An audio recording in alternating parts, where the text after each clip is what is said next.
I think the challenges that face Bahamian youth are so large. There's so many challenges. I think it's difficult to just pinpoint one.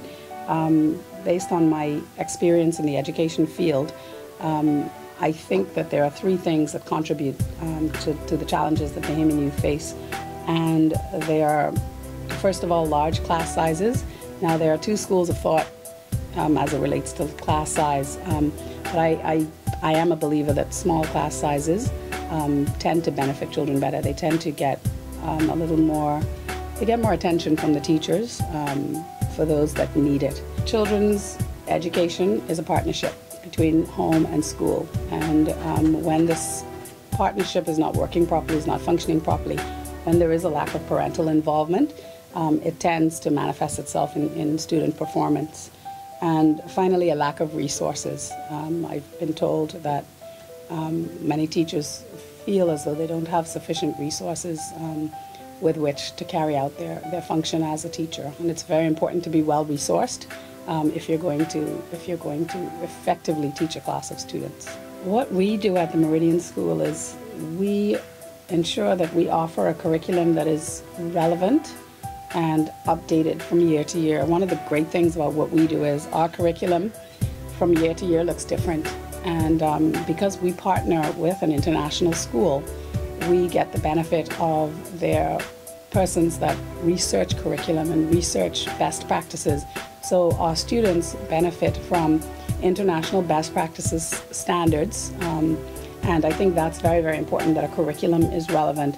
I'm also and we as a school also hugely endorse the inclusion of technology.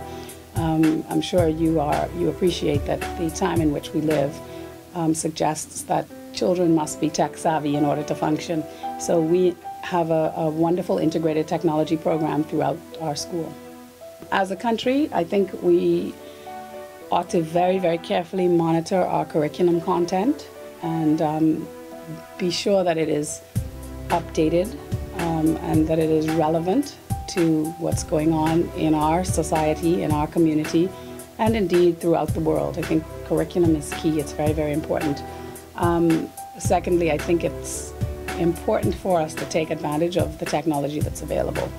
I think those are two things that we could do to help to prepare our students as a whole for performance on an international level. We work hard, but we play hard, and all of our students are well aware of that. Our standards are high, our academic standards are high, and we do expect a lot from our children, but we do create lots of opportunities for co-curricular activities, which we think are very, very important. For example, we have a very, very strong creative and performing arts program. We have a very strong character focus. As a matter of fact, throughout the entire school, we use a program called the 8 Keys of Character. And they're just wonderful ways of instilling character into the student body.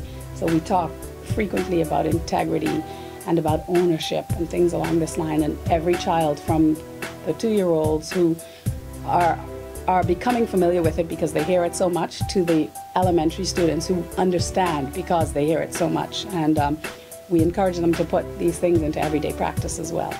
What makes a really super good student, Aria? Pay attention in class. And listen to your teachers. Yes, Patrick?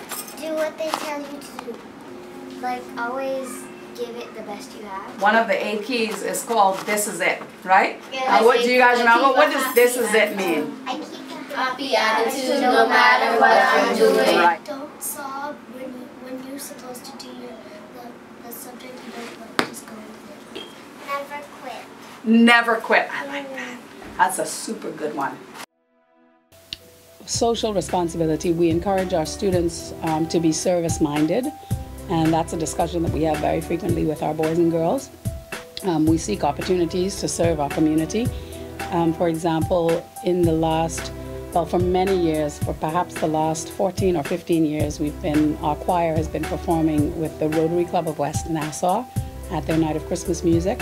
Very recently, we performed in the Love That Child benefit concert that was held in aid of the children's homes in the country. We partnered with a group from Philadelphia, and put on a very, very successful show to aid residents of the children's homes here in the Bahamas.